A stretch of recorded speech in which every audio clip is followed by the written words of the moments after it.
NUIT. She's also Project Director of the EU Commission Research on Evictions across 28 Member States in 2016. The subject is very dear to our hearts here in Ireland.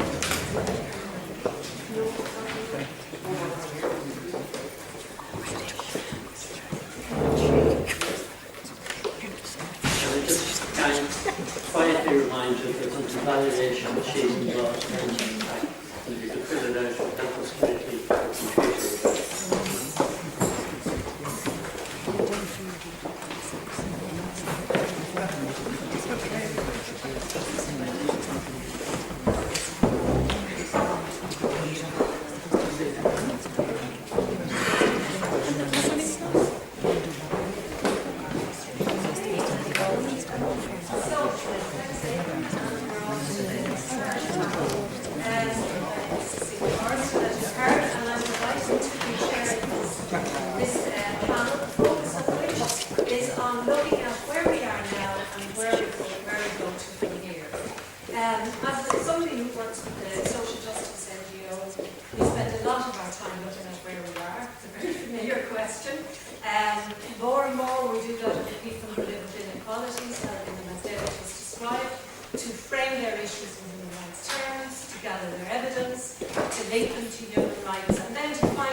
Speakers are all well known to you, so I'm going to just say that they have lots to say, and everyone has been, I suppose, offering their wisdom in the time that they've been allocated, which has been very tight. So I'm going to just introduce our first speaker, who's Dr. Mary Murphy, who doesn't really need any introduction, I'm sure, to most of you. A well-known advocate and for social justice and equality, and has been involved in many initiatives in that area for very many years. Currently, Mary is lecturing in Irish politics and society at the Department of Sociology in Maynooth. And if that's not enough, she's also a commissioner with the Irish Human Rights and Equality Commission. So with all of those caps, research and everything else combined, Mary's going to talk to us now. Thanks, and just to make clear, the invitation to me was to speak as Maynooth University Mary Murphy, so I'm not speaking on behalf of Ireland, but obviously I'll be drawing from my experience in that. And I'm not speaking as a lawyer, just to make that really clear as well. I've absolutely zilch legal expertise, even though I'm on the Human Rights and Equality Commission. I'm a political sociologist, and I particularly want to speak from the perspective of power and politics, because I think we need to in discussing where we need to go next week, we need to bring that into the room. And in terms of looking back at our history and what history can teach us about where to go next, I suppose we know we've had a constitution that has little of economic and social rights in it, but we also know from our history that the state has vigorously resisted the little bit that is in it. We, instead of talking about institutions of accountability, the state actually invested, and this is what it's called, the Special Needs Litigation Unit in one of our departments, such as its approach to the human rights. So I think we need to approach this quite soberly. This is the state we're in, and it's record on that. And I mean, Siobhan was talking about that earlier, the kind of resistance that there has been. And little surprise then that in the previous panel that we heard about the palpable sense of powerlessness that people have, and the degree to which they feel their lives are controlled by the mechanisms of social policy that the state does choose to invest in. So there's something in that and the state's attitude towards rights that we need to be very mindful of. Nonetheless, there are mechanisms of accountability, and we've heard how the UN and the EU reporting systems and legal cases do offer some levels of accountability. But as Jerry White said, they are largely at the political level that they give us resources to try and open up discourses with the state about human rights. And Austin mentioned the importance of that discourse, and I want to come back to that later on. I was asked to speak directly to the mechanisms of accountability that we do have, and we're thinking here of things like ombudsman's offices or indeed the Irish Human Rights and Equality Commission. And it is notable that IREC, in its strategic planning, its first one, did make socio and economic rights one of its 5 key priorities in that plan. And although the merge has been contentious in many respects, I've been quite encouraged by the degree to which the merge definitely gives some opportunities and potentials for IREC to take on the challenge of socio-economic rights. Because I suppose traditionally human rights institutions globally, I think Jamie said that, their history lies more in civil and political rights, and there is a very significant learning curve everywhere in human rights institutions to take on the challenge of socio-economic. So the traditional instruments that human rights institutions use, legal observations, the international reporting and monitoring, case law, they certainly have a huge relevance, but there are a lot of new mechanisms and tools available that engage more in policy implementation, in developing evidence, proofing, we heard about earlier on, budgeting, the development of data as evidence, that require a very significant level of upskilling and new types of skills being brought into those institutions, and indeed I might add into academic life and civil society and any of the actors that see themselves as part of a campaign to make socio-economic rights a reality in Ireland. In the legal arena, there's still of course the tradition of using and testing the laws that you have and trying to push them out. And IREC at the moment has, for example, the rights of refugees to work and the rights of people to access local authority housing waiting lists and cases around labour exploitation. There are lots of various cases being taken on and pushing out the law and winning. But I think expanding the grounds that was just spoke about in the earlier session is something that's really important. So a campaign for the 10th ground, the socio-economic ground, to me that is fundamental as a strategy to really move forward with socio-economic rights in Ireland. And I think there's various ways that can be done, to be honest. I think some of it could be a very overt campaign to get a 10th ground, but I think, and as we've seen already, maybe more progress might be made in the underbelly of expanding the legislation through things like statutory instruments and secondary legislation, where maybe public sector duty could be used in quite creative ways to encourage an expansion. And I was particularly encouraged by the recent Work Relations Commission case where they found a landlord guilty for discriminating against somebody on the grounds that they were a housing assistance payment recipient. And it does show, I mean, to me that's the opening up of a socio-economic ground. Various other expansions could happen in the area, for example, discrimination and recruitment for employment. And that could open up the room for manoeuvre there. Some of it can happen overtly, some of it can happen through practice. And I think that the public sector duty is a really important tool in enabling us push the practice envelope out in very creative ways. I think the public sector duty, of course, has other ways of being used in terms of compliance, taking on where there's really poor standards of service delivery in local authorities, but also enabling good practice to be shared. IREC had recent meetings, for example, with the revenue commissioners about their engagement with public sector duty, and there's lots of room for creativity there. So I think there's a lot can be done in that space. On proofing, and I know it has been discussed ad nauseum in terms of Colin, Helen and Jamie have all been discussed it earlier on, but I wanted to take up Jamie's theme earlier on of proofing or budgeting in the context of globalisation and the shifting forms of governance that we see, fiscal compacts, treaties, troikas, that type of scenario, because it has very significant implications for taxation and the proofing or applying human rights principles to our taxation in Ireland, where we have a taxation strategy that's very much led by being competitive in an open global economy. And Ireland translates that into a political choice to have a very low percentage of revenue as a proportion of its GDP, one of the lowest in the OECD countries. Now, if Ireland is serious at all about maximising its resources to progressively realise human rights, it has to look at its overall taxation strategy and seek to have more revenue as a percentage of its GDP. And that's a key indicator for a socio-economic rights strategy, is to take on that and to track through proofing budgets whether or not there's any realistic incline in the percentage of revenue as a percentage of GDP. There's lots of other things to be done in taxation, for example, the regressivity of value-added tax or gendering taxation brings a lot in as well. So I think that's a new area. It's a challenging area because of where Ireland is situated and because of the traditional approach we've had to taxation, but I think it's an area that we have to take seriously if we're serious about maximising resources to progressively realise those economic rights. The second area was mentioned earlier on, and particularly Owen raised it in the context of social policy, and he spoke particularly about housing becoming a commodity. And I think marketisation and the degree to which a lot of our social policy, public employment services, home care help, and homelessness services are increasingly being delivered through market mechanisms.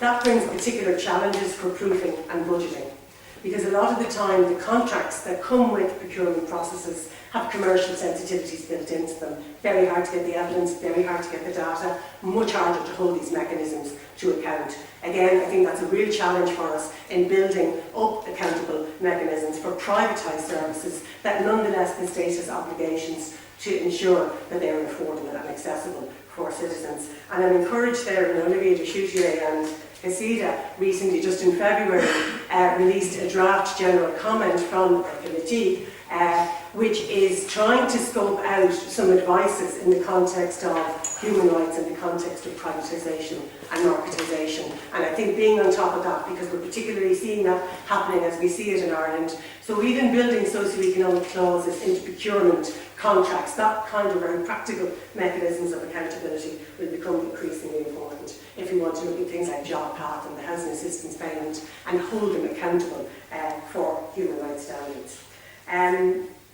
So there's a lot that we can do in there. I want to finish on where to next, and to some degree it was spoken of earlier on, and Jerry White raised the issue of what are some of the obstacles to moving on in campaigns for realising socio-economic rights in the Constitution or elsewhere. And obviously there's that big debate about separation of powers, and I'm not going to go into it because Jerry deals with it very well. And it can be removed, I think, as a barrier, because there are ways of just reasonably having that conversation. I want to focus more on what I fear more is the problem, and I want to take up Austin's use of MUD, the moral under disclass, and SID, the social inclusion disclass, just to spell this out a little bit. Because I think the biggest obstacle to the realisation of any progress in socio-economic rights is the attitude of a culture of entitlement that we hear spoken about in Irish discourse more and more. So instead of the SID, the social inclusion discourse, the slightly decent social policy discourse, I think in Ireland we are increasingly hearing a moral underclass discourse and a sense of that there is a culture of entitlement out there that people just grab what they can. And I want to quote some person who will have a lot of power in Ireland over the next decade and could well be our next Taoiseach. And he said this last Saturday: "We have allowed society to be divided into one group who pay for everything but get little in return, and another who believe they should be entitled to everything for free and that someone else should pay for it." Now that's MUD, right? And that's Leo Varadkar. So I do think that's important, though, in terms of understanding the political context in which any campaign to expand socio-economic rights is orientated and the political response that it's likely to receive in the here and now. Because I think talking about a culture of entitlement, and I'll finish with this, as the chair starts getting anxious, I think there is a culture of entitlement in Ireland, but it's more evidenced in the strong relationship that we see between wealth and power.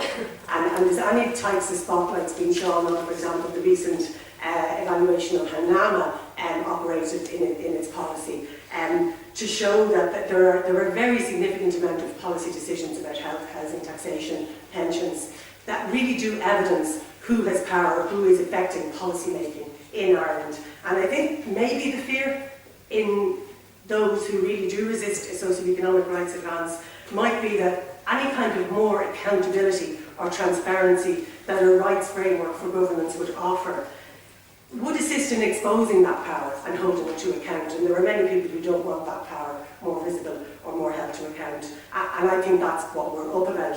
My hope would be that a rights logic, a rights discourse would move us away from the mud and more towards the SID and even the redistribution discourse.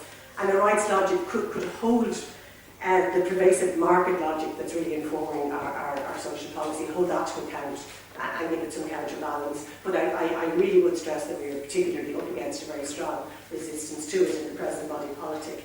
And that's why, just to echo at the very end, the kind of things that Debbie was talking about, the use of the human rights language as an empowering tool for mobilisation, for community development, for activism, that has to be an essential part of it, an overly nihilistic type campaign runs the possible danger of losing some of the potential advocates or supporters or the people who might be in solidarity. So how a frame is constructed and the language that's used in building up a campaign has to be thought about very carefully if it's to have as big an umbrella, a body from civil society behind it as possible. So I think that's part of our challenge.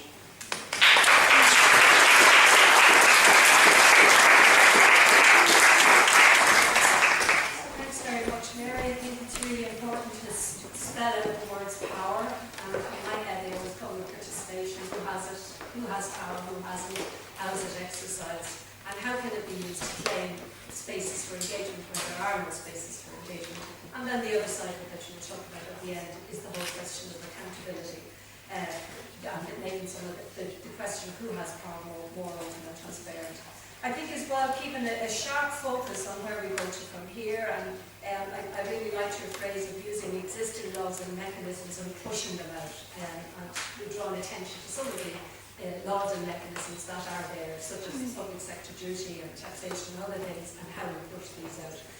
So thank you very much, Mary, for your contribution. And can I remind everyone that Mary's moving on to her book immediately after this, and it would be great if you can stay for the end of it. So you say. I got a brown envelope earlier on. Okay, so I want to now introduce Eilish Barry, again another person who's well known to everybody. Eilish is currently the CEO of NAC, and prior to this, though, Eilish was working as a barrister specialising in all aspects of employment law, anti-discrimination and equality law. She was the legal advisor in the Equality Authority and was the head of the legal section there from 2000 to 2009. So Eilish has been asked to talk about existing laws and how they can be used to protect economic, social and cultural rights, and to explore whether some of these rights are protected more than others. You may have changed as we went through the day, so you have your time to take it as you wish. Okay. Thank you very much. I'd like to just thank the organisers for organising this really exciting and informative conference, and I feel very honoured to be here. It's very hard to cover the questions I've been asked in 10 minutes, so again, like the other speakers, apologies in advance. I'd like to start with the Constitution. Colin O'Canada, and as echoed by Martin here so forcefully, have noted Irish constitutional law has rarely benefited disadvantaged or unpopular minority groups in society, and I think the same can be said in relation to ESC rights. In interpreting national legislation, there's an almost knee-jerk tendency to look to European anti-discrimination provisions, or ECHR, and precedent case law of the CAAU or the European Court, and indeed South African, Canadian and Australian, rather than our own constitution. And the reality is that the constitution as it currently stands is often used, as Martin pointed out, to defeat ESC type claims rather than uphold them. And other rights very frequently take precedence. For example, the Supreme Court's elevation of property rights over the equality principle when the first equality legislation was first referred to the Supreme Court. Ireland hasn't yet, as previous speakers pointed out, enacted legislation to implement the Disability Convention, and again constitutional issues are usually trotted out, in particular good property rights. It's not even clear, based on the judgment in the Right to Die case, whether the Constitution prohibits indirect discrimination. So there has to be a concern that this dominance of property rights and subordination of equality will not be cured or altered by simply annexing ESC rights to the Constitution. Then you have EC law and a wide range of directives which, and implementing national legislation which contain many ESC type rights, and that law has to be interpreted to comply with those directives. Jerry mentioned the EU Charter of Fundamental Rights, and it has quite startling provisions on a whole range of ESC rights, and he pointed out that those provisions can only have traction where EU law applies. But that includes most of our employment legislation. That includes our equality legislation. So issues around pregnancy, maternity, parental leave, organisation of work time, they're the directives. There's also directives on treatment in goods and services. They're all influenced and can invoke, at least to a certain degree, the EU Charter. There is a definite hierarchy between ESC rights that can have a European dimension and those that don't, and I suppose I'd like to in particular highlight disability rights that fall outside the employment context and the rights of people in direct provision. But I don't want this to be a negative presentation. We have a recent exception where both the Constitution and the EU were successfully relied on. DN and the Chief Appeals Officer, where the High Court held that the delay on the part of the state in making a decision on an application for international protection, which resulted in the loss of child benefit, was so unreasonable that the rights of the mother was breached both under the Constitution and under the EU, and the state was liable to pay appropriate compensation. So that is an exception. There is also, again, so as not to be negative, there's a growing trend and acceptance of ECHR jurisprudence in the Irish courts, much more so than there used to be. There was also reference earlier to the European Convention of Human Rights and the possibility of getting a declaration of incompatibility. But we saw, and I'm conscious that Michael is here, the difficulties of the Foy case, where the litigation went on for 17 years involving 3 High Court cases. And while the first declaration of incompatibility was achieved, it took 7 years for Dr. Foy to get what she was looking for. But we have significant domestic legislation which contain ESC type rights. And one area I want to highlight in particular is the area of social welfare.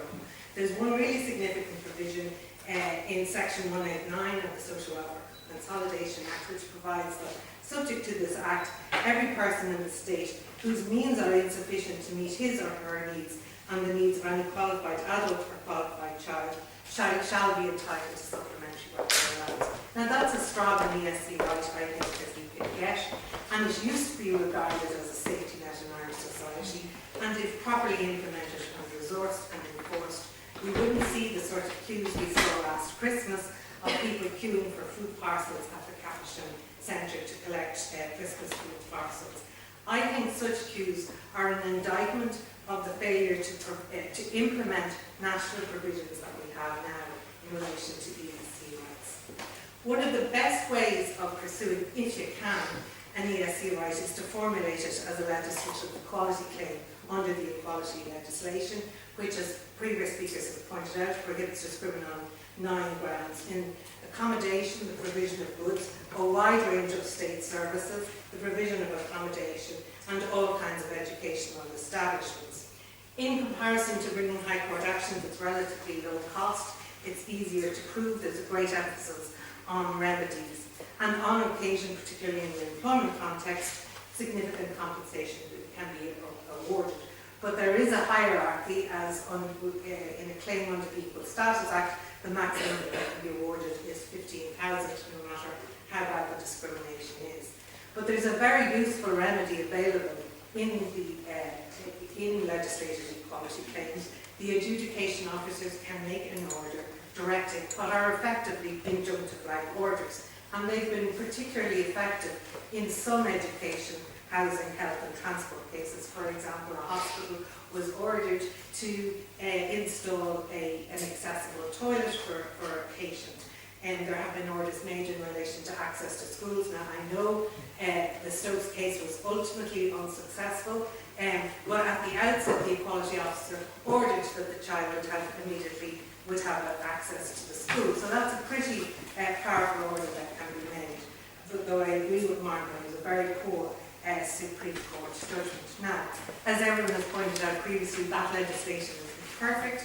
It could be improved again by legislation to include the functions of the state, so that immigration and police powers are included. And there is an exemption in Section 14 of the Equal Status Act, which effectively excludes direct provision from its scope. And the concept of discrimination is comparator based, so universally bad behaviour won't be caught, and indirect discrimination, which is supposed to deal with systemic or institutional discrimination, can in fact be justified. The reasonable accommodation provisions in the Equal Status Act are very minimal, and if the convention is ever ratified, it will hopefully be amended. But I agree with previous speakers that the best way to improve the legislation is to introduce a socio-economic ground. And as Mary was saying, a start has already been made in relation to the provision of housing, where the provision of housing, people provide accommodation, and that includes the public sector, can't discriminate in relation to someone on rent supplement or supplementary welfare. There's a lot of unhappiness that's been expressed in relation to the workplace relations commissions, which hears a lot of claims under equality and employment legislation. And I think it's significant that a constitutional challenge has been taken in that regard. There are also problems of enforcement in employment type claims. The Migrant Rights Centre of Ireland has reviewed 48 employment cases and supported, and while over 1 million was awarded, less than a third was recouped, and that can be addressed by legislation. Flat views legal aid as the gatekeeper to the enforcement of ESC rights, and there are a number of well-known problems. Civil legal aid isn't free, you have to make a financial contribution, there are long waiting lists, and there are restricted financial eligibility criteria, and there's a strict means test. And if you're outside the means test, no matter how complex your case is or how long it may go on, you won't be entitled to legal aid. And FLAC has recently seen an absolutely horrendous human rights issue concerning a child where a couple were outside the threshold of the means test. That can also be amended by legislation. Core areas, though, are excluded from the state scheme of civil legal aid, so you can't get legal aid for bringing a claim before the Workplace Relations Commission, and there's no legal aid for cases brought by on behalf of others. I do want to echo what Mary is saying, because the barriers that are there to people bringing claims have been recognised by the EU, which in a number of directives requires specialised bodies to be set up to promote equal treatment. And I'd like to highlight the powers and functions of the Irish Human Rights and Equality Commissions, which allow it to be, as Mary said, a potential to champion ESC rights. And again, I'd also like to echo with her what is in effect a startling new power under the public sector duty, which requires a very broad range of statutory bodies to promote human rights and equality, and in exercising a very broad range of functions. And those bodies include bodies like the Department of Social Welfare, Finance, Education, DEPR, Health, and bodies like the WRC, the Legal Aid Board, the HSE, the Central Bank, and NAMA. All of those are now obliged to promote equality and human rights in all of their decisions, policies, practices, and procedures, and that's really important. Just to end then, because I think it's important to end on a positive note, there are lots of bodies, I can see Rose and Maeve and Michaela was here earlier, who are bringing claims in relation to ESC rights, and they are being successful, and I'd include FLAC and PILA in that as well. There are positives in the positive duty, the powers and functions of the IHRC, the capacity to construe an ESC claim using equality legislation, the growing acceptance of human rights claims in the superior courts, and the definite growth of public interest type of law and litigation. Even the EU Charter itself, I think, reflects the growing acceptance that ESC rights can be constitutionalised.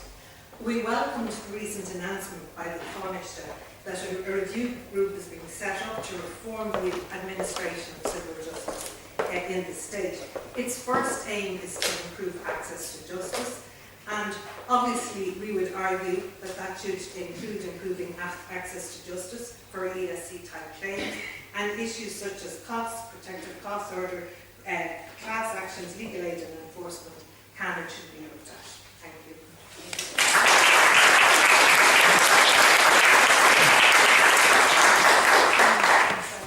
Again, a huge amount of food for thought in that presentation.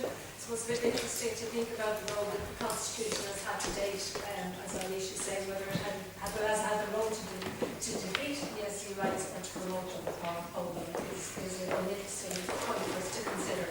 And again, to be looking at what we have, keeping that focus on where it is now, how do we push things out, looking at domestic legislation and particularly social welfare, as well as equality legislation and public sector duties. So again, that whole bit of looking at the opportunities but also the challenges within those mechanisms. I'm going to move on now, and it gives me great pleasure to introduce Dr. Forrest Keller. And Forrest will be known again to many of you.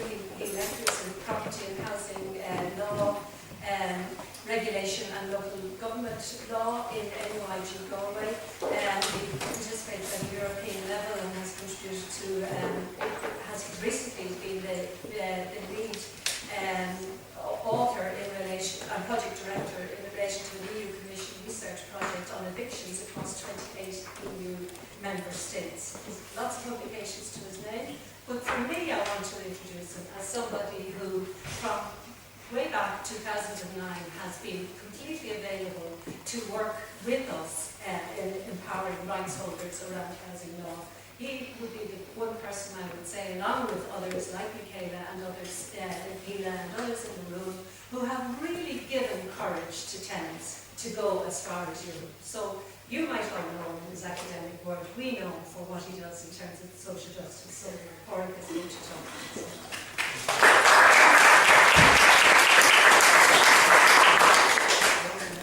Thank you very much for that introduction. It's going to be very hard to live up to that. I'll try. I also realise I'm the last speaker, and somebody said once the first should be last and the last should be first, but I can't remember who it was now, after all the speeches I heard today. So I just want to say I'm delighted to be live here by the ESC Rights Initiative. There are many questions presented to me to answer, but I can only answer two because they're short time. How can international and European instruments protect ESC rights in Ireland?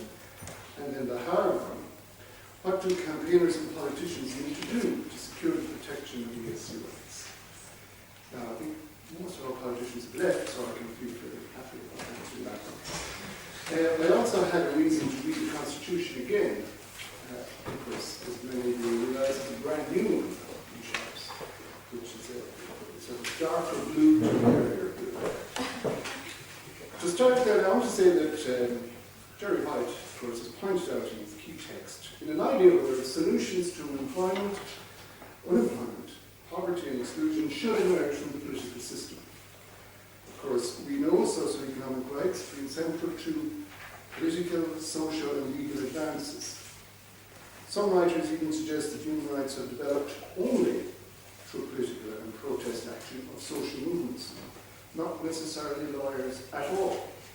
Successful social movements must contain three essential elements: litigation, protest and political action. Now, if you think what I'm saying is new, you need to look at this guy here behind me. Because about 150 years ago, he had actually organized this whole movement based on litigation, protest, and political action very successfully. So we're really, in many ways, just catching up with the last step. What I want to say, though, is that combining the different approaches of social movements, NGOs, activists, human rights and academics, human lawyers, can be challenging, especially when we engage with international human rights language, because we often come from different places and we're going to different places.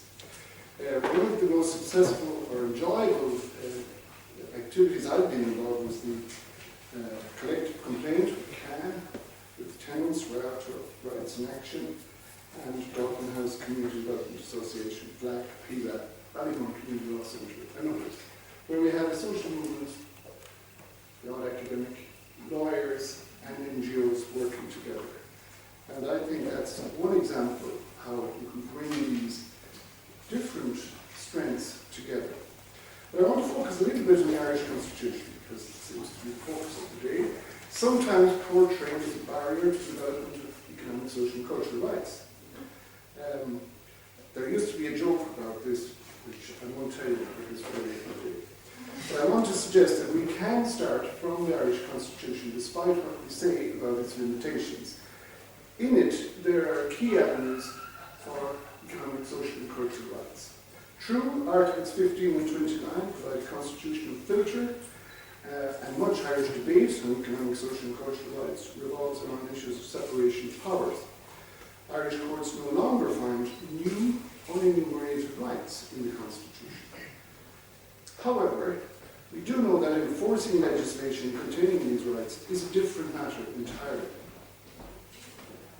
Irish has referred to the constitutional barriers, but there haven't been so many, actually, which have prevented the Irish state from advancing socio-economic rights through income redistribution, regulation of suppliers or providers of services, or indeed direct provision of essential services.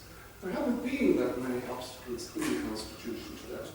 Ireland has developed a modern welfare state over the past 2 decades, albeit in a way described by Rory O'Donnell of Nesk as building a ship at sea. The Irish state relies heavily on NGOs to provide essential services and to formulate policy. Yet, public social expenditure has risen from 8.3 billion in 1993 to 36 billion in 2013. And I know we've had austerity, but the trend is clear. There is a developing welfare state. Writers such as Jeff King, we know quite well, he has shown in Judging Social Rights that there is a world of difference between building enforceable rights onto a developed welfare state and requesting judges to design a welfare system from scratch. Of course, all is not well, and we know from the UN Committee's observations last year on Ireland 2015, which pointed out that no steps have been taken to incorporate the covenant in domestic law, and that the state party does not intend to do so. Now, this was one of the most remarkable conservative observations I read, and I've read a lot of those reports over the years. But it makes, I suppose, it beholds the question, what does that tell us? I would suggest it tells us that political parties and social movements need to advance legislation on socio-economic issues, those socio-economic rights which are in the Charter. I have been involved with others in a piece of legislation called Keeping People in Their Homes Bill, which I have at the back, if you want to read it, which integrates international human rights into mortgage possession process, into the mortgage repossession process, which would oblige the courts to carry out proportionality assessment, proper proportionality assessment. Now, it's a small thing, but it is based on the question that you asked, how do we integrate international human rights with national law? Turning then to the Constitution, fundamental hearing. Fundamental hearing already facilitates the enforcement of a range of international human rights. Article 29.4.5 adopted the Treaty of Lisbon into Irish constitutional law, and this includes the Charter of Fundamental Rights. Now, it's important to remember that the Charter of Fundamental Rights was originally developed to prevent a race to the bottom among EU member states where there would be a lowering of social rights for competitive purposes. How relevant is that today, in the day that we have seen? The Charter brings into a single document all the rights and freedoms of the European Convention, most of the Council of Europe, and UN instruments. It is binding on EU institutions such as the European Central Bank and the Commission. It's also binding on member states where they implement or act in the scope of EU law. And as Eilish has pointed out, acting in the scope of EU law can be quite a wide range of activities. The Charter includes rights on children, older people, persons with disabilities, consumer protection, also a right to social and housing assistance so as to ensure a decent existence, which must be respected within the poverty and social inclusion policies of member states. There's a right to respect for home, which can trump corporate lenders' rights to possession of mortgaged homes. Article 21 provides clear non-discrimination obligations, and a range of limited labour rights are slowly being advanced. Some would say too slow. I want to turn to something that hasn't been mentioned today, and that is, can we see some economic, social and cultural rights as consumer rights?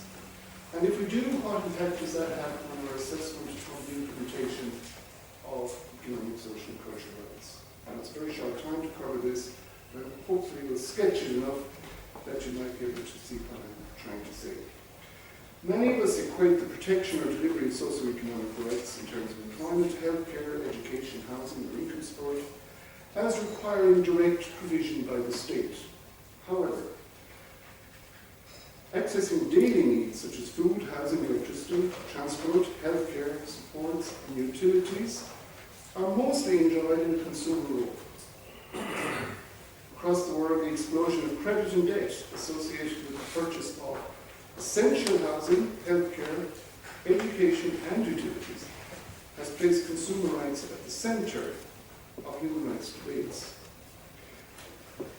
Recently, with the Open Society Justice Initiative, our Centre for European Law, FLAC, and others, I've been involved in a movement where the European Unfair Contract Terms Directive and the Charter of Fundamental Rights can be brought to bear in the mortgage repossession fiasco in Ireland. And there has been a High Court case, Coonahan versus Archbank, where the High Court of Ireland has recognised the significance of EU consumer law in this mortgage possession fiasco, I call it.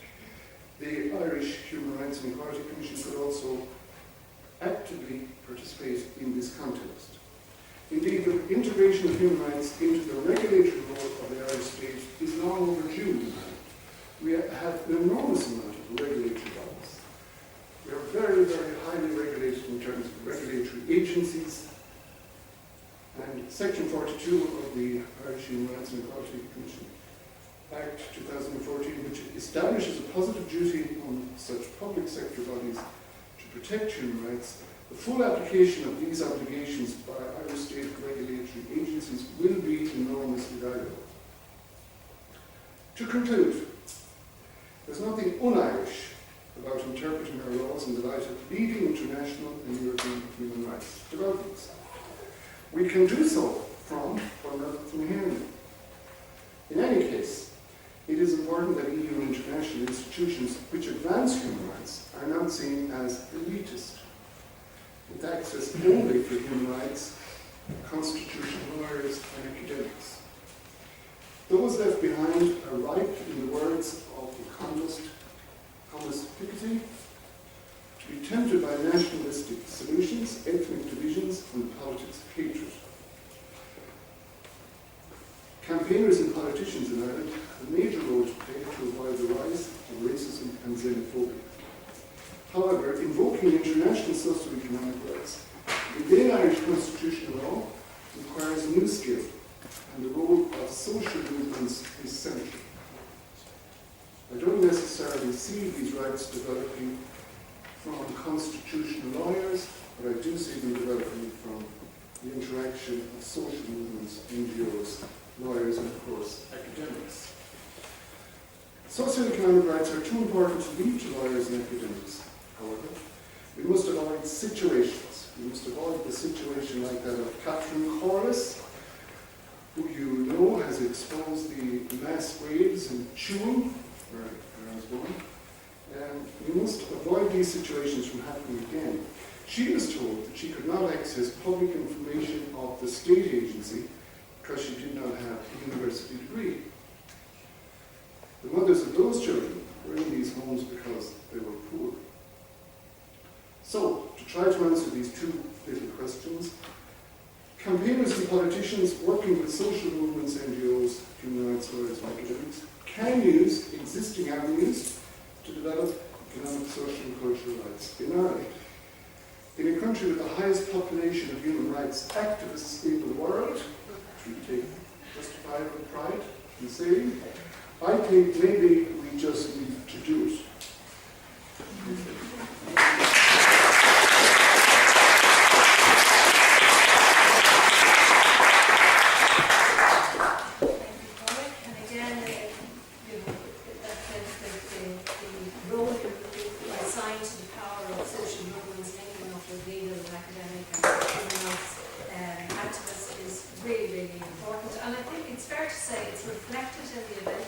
that today, because the 60 organisations that are connected under the economic, social and cultural rights reflect exactly that kind of combination.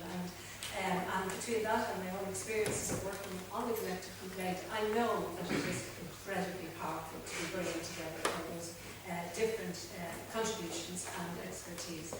And I think I just want to acknowledge that Corey will have a paper available. I think it is available, so you can take the exploration he's had, shared with us about the Constitution, its limitations and opportunities, as well as that whole idea of economic, social, cultural rights as consumer rights, and take a bit of time after this event to mull that over.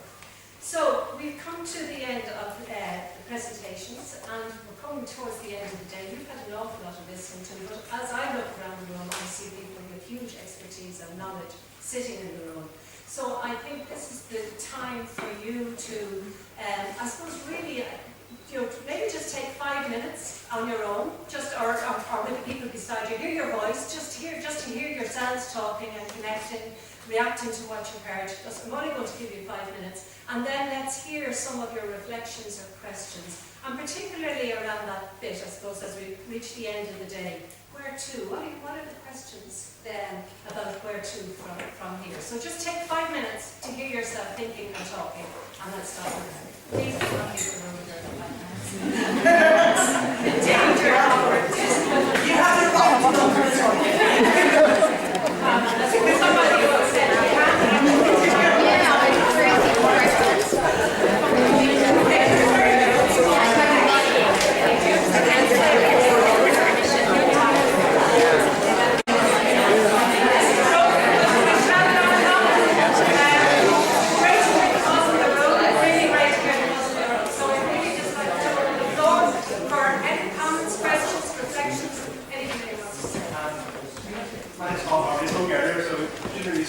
I'm also an academic, so I apologise for what I'm talking about. Just the first thing I'd like to, just as a comment and a statement, I can think of it academics. We literally stand up when we teach this stuff, and we stand up and we tell our students, we repeat the mantra, human rights are interdependent, indivisible, and all of equal status. But, as a comment, the truth is, on this island, Northern Ireland here, that's not true. The legal system doesn't reflect that. And to me, that's not true. So I just want to say a comment. Now, a question, right? So, I think one of the things that came out of your panel that struck me very strongly was using the mechanisms and the mobilisations that are there now to maximise the effectiveness of what we have now. The question I want to ask is, what are the limits to that? Do you think they're, yes, maximise effectiveness of what's there now, or what are the limits? One. The second question is about... That's an indulgence. I've only got 5 questions. The second, 2 questions. The second question is about tax. Because, again, and I want to deliberately talk about Northern Ireland in this context, the debate has been dominated recently by corporation tax. The debate in the north around low corporation tax rates, and we've also where the debate here. I wonder how might we get a debate started on the island about tax justice? Because in a sense, in order to realise some of the economic and social rights that everybody's been talking about today, you need the resource base in order to do that. And I think how might we start, or how might we continue a conversation about tax justice? Just do that. I take a few more, and then I give an opportunity to Pierre and Paul. Well, I have one question and one invitation. One question is, I feel that there is a kind of agreement to say that a good step would be to introduce a socio-economic status as a ground in equality legislation. So I can't wait to see something happening about that. So I'm really happy to ask what could we do? What could we do now together to make a step forward to it? I know that the ERA campaign produced a report recently about that, and do have people any suggestion about that? And the invitation is, maybe Paul will say something about that now, but we are 1 month away from the adoption by the EU of the pillar of social rights, a new tool in the EU framework. Again, a reaction of the politicians. They are losing power everywhere in Europe because of they have left people behind, and now they decide, oh, we have to create more social Europe. You know, I'm making it a little bit caricatural here, but that's, I think, really the point. They feel they lose power everywhere, and now, how can we be looking at what's going on at the EU level for this pillar of social rights and make it the best we can? And it has to be adopted in Sweden, or when? In 17 November this year at the Stockholm Summit for Social Europe or whatever, I don't know. So we can campaign together so that this EU pillar of social right is the best possible for us and for the people we represent. Thanks, Pierre. Is someone down here? Yes, yourself, and then I'll finish. We've had a very rich day, and I think the speakers have shown the range and the complexity of the issues. But I think that really presents a challenge of strategy. I think if you wish to advance this and you go on too broad a front, you disperse efforts, you'll be more easily kicked off, there'll be many more interests to try and persuade. It seems to me that it is well worth considering perhaps focusing on 1 or 2 areas to act as the same function as an icebreaker has. Said the icebreaker has to break the ice, the other ships can follow. And within that, and again listening to all the inputs, it seems to me that one particularly strategic point of leverage in the light of what's happened, in the light of the Constitutional Convention, in the light of recent concerns which the media have covered about homelessness, is to try and or at least consider to get a concerted campaign, social groups, trade unions, churches, whoever else can be brought in, focusing on the constitutional right to adequate housing. I think the advantages of this are that there will be a great deal of public support. A great deal of work has been done already at national level, local level, by organisations, at international level. And if the various resources that we have in this room and elsewhere were to be combined, just to focus on that one point, it would not exclude action and movement on all the other social rights, the economic rights we're talking about. It would actually, I think, help them all. But by focusing, I think you have a better chance of actually making the breakthrough. You would flush out the arguments and the hesitations, reservations that there will be inevitably there, and I think you have a very considerable chance of success. Okay, thank you very much. And Rose, I'll just take one more and then I'll give people a chance.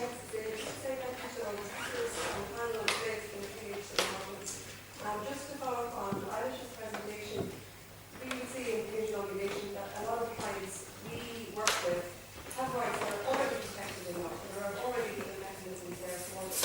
But the problem is that they prevent in exercising those rights because those on the ground working in local authority offices and land offices don't know about the rights or don't know about obligations or implementing them in different ways in different offices. So the problem isn't necessarily the right isn't protected in law, it's that they're being prevented or has been prevented from exercising it. And what's the best way to do it? It's not on its own having lots of lawyers there to act clients because lots of lawyers have access lawyers and lots of the reasons why that should be done. And there's something around public secretary, around educating those on the ground that could be done around that. Okay, thanks very much. Would you like to just take whichever one speaks to you? In any order you like. I'll answer this question first. I suppose, yeah, well, the answer is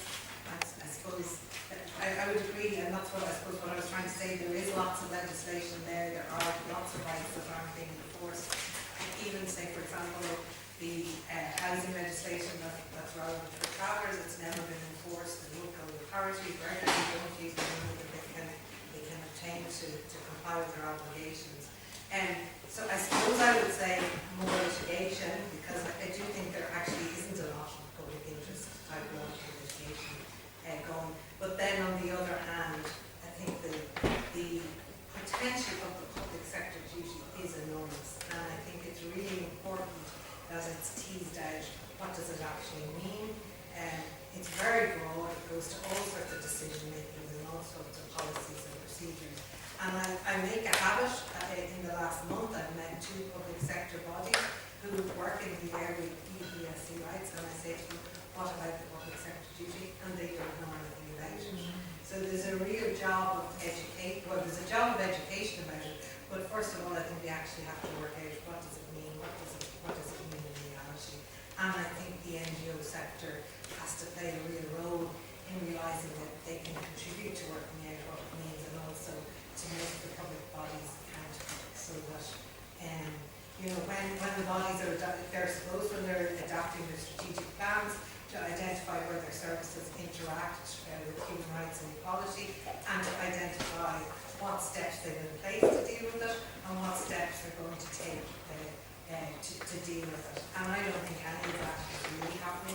I know in fact we wrote to the major departments before they did their strategy statements, and the Department of Social Welfare issued its statement, and then it issued another statement that said all of this is governed by the public sector duty, and that was it. So if the major department in the state is not really not really copying onto it, I think that's a real problem.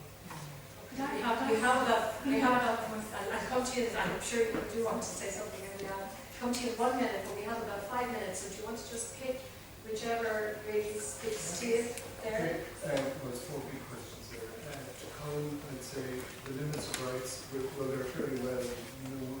I mean, we're also asking about the question of the role, the limits of the role of the state in fact. So I don't want time to talk about that. In terms of tax justice, it's interesting the alliances that are developing. I mean, the leading group of people in the world now for tax justice often is seen as the OECD, who would normally be seen as Canada. So we're actually developing some very interesting alliances in there. I not honestly know how we can progress it. In terms of Pierre, who talks about defining economic, social, and cultural rights of people who are disadvantaged, we do often talk about the poor. I mean, it's a category of people, the poor. We have many organizations who collect money for the poor all the time. So there is that definition. But of course, it's a general definition, and it's a little bit like the pillar of social rights, which I know is being adopted in November. I traced it from its initiation to where it is. The language is becoming vaguer as it progresses. Do you agree with me? So that now it's almost a generalist type of obligation without any particular stuff. Nevertheless, very valuable to have these in that way. And then to Jerome, I fully agree with you. We should have a single or 2 campaigns. What I would say though is, do we need to change the constitution, or could we just not have a right to housing in legislation, like Scotland and France? Yeah, I'll come in there. I think that is a serious tactical choice that a campaign would choose to make it at a particular point in time. And you can only do that by doing a sort of an assessment of the political environment that you're in and the likelihood of a constitutional campaign. And that's in the context of other likely constitutional referenda and the wider environment around it. And I think that has to be a timely intervention. The other one that I would keep on the agenda, though, is the opening up of the 10th round and the expansion of the socio-economic. And just some interesting, sort of very informative conversations that you have with some key aspects of the state is, I have a sense sometimes that if there was strong pressure for a constitutional campaign on housing that they were never going to grant, that itself could open up space to trade on expansion of other types of domestic legislation, like the 10th round or the embedding of the legislation. So a campaign may well be necessary for a constitutional referendum as a way of securing ABCD underneath the belly of a campaign. But that's about tactics, and I agree they're needed, and that people need to understand each other's tactics within that field, because not everybody there's different strengths and weaknesses in how one goes about it. I just want to mention briefly on the tax one as well. I would think that there is a campaign for tax justice already well developed on the island, and it's very much led by development NGOs at the moment, and Crystal Aid and Oxfam are doing sterling work in that regard. And the principle of extraterritoriality, spillover assessments, they've done a lot on that, and they work their way, as you say, into the international institutions with those agendas. I think probably where there's less advancement is campaigns around maximum available resources in the domestic context. They're linked obviously, and there's considerable overlap between them. Obviously the island North and South has cooperation tax as an issue that you could make a tax justice issue, and it has extra, it has the international development aid and the maximum available resources. I think trade unions will be a very important part of that campaign, where to work as a campaign, and that might be the starting point of trying to generate it. But I think we're only at the starting door in understanding how to frame tax as a human rights issue, what the various angles of maximum available resources might mean, and the types of evidence and data we would like to have to sell to people about how meaningful it is. But when you do get some of the data, it's very barefaced, it's very obvious, it's very shocking data that I think would capture public imagination very well. And of course, ICESCR has given back recommendations to governments north and south on that very issue of taxation as part of it. So I think there's a lot in it. Okay, just before I close this panel, public sector duty was mentioned quite a lot. It's something very new, and it's something that's very much there for all of us to think about. And I know you just wanted to say a very, very quick word, Emily, very quick. You can say nothing if you want. It's up to you, I'm going to give the opportunity. It's only just that there were two things mentioned. Sorry, I'm over Irish Human Rights and Equality Commission. There were two things. One was education, just to let people know that the Irish Human Rights and Equality Commission started a threshold training in human rights and equality in the public sector last September, where we had 50 people. Now, obviously, we would like to have greater numbers. This is accredited by University College Dublin. So that's the education side, is at an early stage of development. In relation to public sector duty, I suppose I'm reminded of Philip Alston's lecture recently in the ESC, where he talked about us having to do, that we cannot continue to do business as usual, in particular in relation to ESC rights. And that, I suppose, while it's fine, we can all put our hands up and say a department that we know who's never heard of public sector duty, for a piece of legislation that took so many years to negotiate and argue. I suppose I was surprised in our interaction with public sector duty that there's little or no knowledge of it. So there is a huge piece to be done. We also have to be reasonable in terms of invoking the section 32 of the Act is the one that we will be next moving to, which is, I suppose, the compliance. So the enabling and the education side of it, and then there's the compliance. So I suppose just to assure people that that's where the Commission's attention is now focused. But we did want to give people a reasonable amount of time and entry to that. But happy to talk to anyone later. And just before we close this panel off, Jamie, did you want to say a word or anything that strikes you? Just on the tax issue, I think we have known for a long time that tax is a human rights issue, but more than any other, it really confronts the sort of power dynamic. I think we've heard about Mary talking about persuading people to fund programs that they won't see the direct benefit of is difficult. But even more difficult, it seems, is to get people to vote for tax reform that would directly benefit them. The economic theory suggests that once society gets too unequal for somebody's own self-interest, they will vote for their interests. But look at what's just happened in America. It seems that theory is failing, and it's failing for the very same thing the economics theory is failing, because it fails to take into account psychology.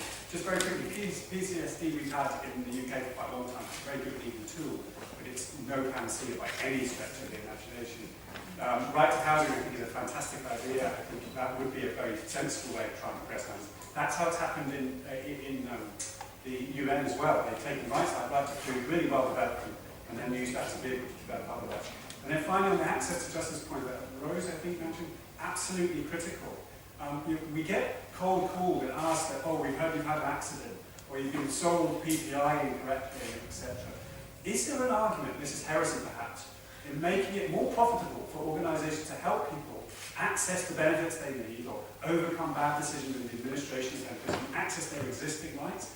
I actually think there might be a point about that. There might be a point which says maybe we should be looking at other ways in which we could make it commercially viable for people to access their rights. It's heresy to some, but I wonder if it's worth looking at. It's not a very human rights way. Okay, thank you, James, and Mary, and Cora, and